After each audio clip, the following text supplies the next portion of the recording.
YouTube, and the African Electron is back, and today I'm going to show you guys how to make an improvised anti-static mat.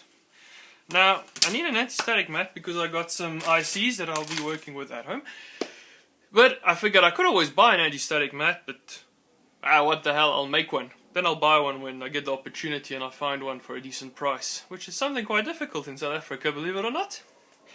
So, I looked around on the internet and there weren't many solutions. There's an anti-static wrist strap, that's the staple of anti-static safety, but you still need a good surface to work on, and those are somewhat difficult to get. The point is, you need an anti-static mat to prevent static discharges from basically your table or whatever surface you're on discharging into the ICs or components that you're working with.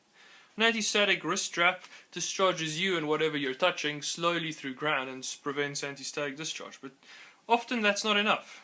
So I figured I'm going to make my own. So I did a bit of googling and I found nothing. No one had a solution.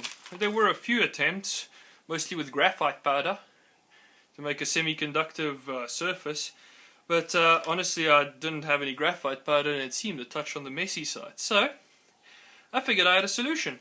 What I did, I got a really cheap cutting board, it's truly of atrocious quality, and I got some tape. Now I know what you're going to say, I could have peeled off this insulation tape, but the truth is, it's impossible to peel off, even with acetone.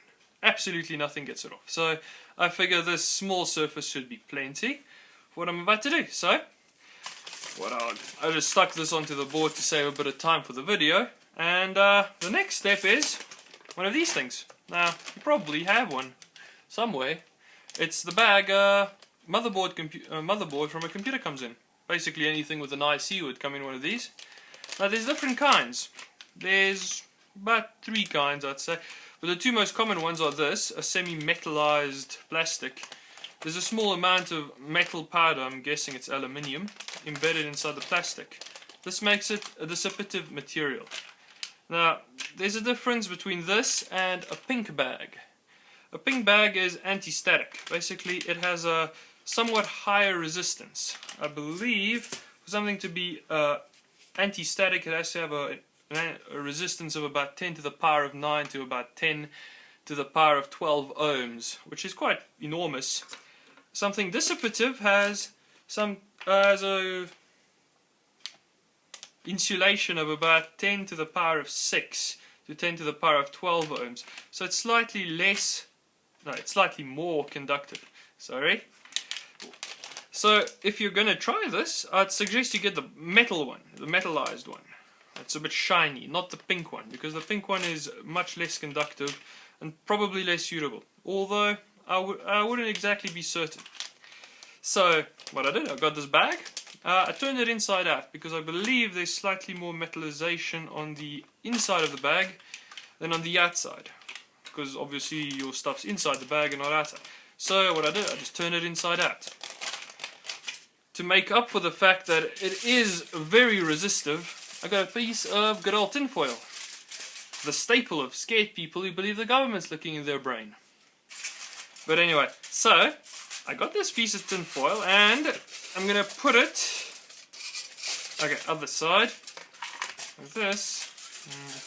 Okay, start by the shiny side. I may speed this up if it takes too long. Okay. Okay.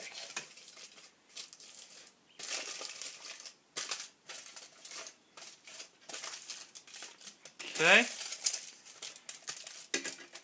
I have a nice wide, reasonably conductive surface. It's making reasonable contact with the copper. It should be fine because it'll be pressed down all the time.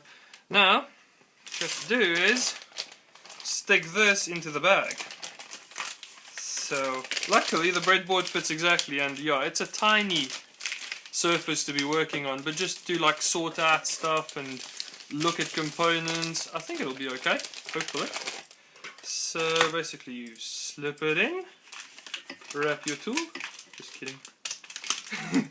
Alright, slip it in there, alright, and Now, where's the duct tape? Oh, there's the duct tape. A piece of duct tape. Well, that took less time than I thought.